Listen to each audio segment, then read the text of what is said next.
مش عارف كاس العالم الجديد ده اللي هتلاقي مزعل الزملكاويه في ايه؟ ده كل يوم يا جدعان بيظهر مرتزق جديد من المرتزقات بتاعت نادي الزمالك القدام. واحد يقول لك انا مش راجع الاهلي، مرتزق تالت ولسه في مرتزق رابع وخامس وسادس.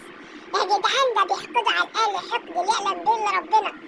تعال نسمع هم مستنيين الاهلي يطلع بفضيحه في كاس العالم اللي جاي، نطلع بالخمسه بالسته. واحد يقول لك دي مجموعه دي مش مجموعه. طب انتوا عايزين ايه؟ مش فاهم. هنقعد طول عمرنا نلعب مع الداخليه وفاركو؟ هنقعد طول عمرنا نلعب مع الداخليه وفاركو والطقم الحلو اللي يبص للشاشات التلفزيون وفي الاخر ياخدوا قرارات غلط؟ ده احنا زهقنا زهق ربنا. احنا خلاص قربنا نزهق من ده دوري. سيبونا بقى نتمتع بالعلامات شويه، نقابل بقى ريال مدريد، نقابل باريس سان جيرمان، نقابل ليفربول، نقابل السيتي. احنا بقى زهقنا بقى من لعب في المحله ولعب في الداخليه. سواتين يابا احنا زهقنا.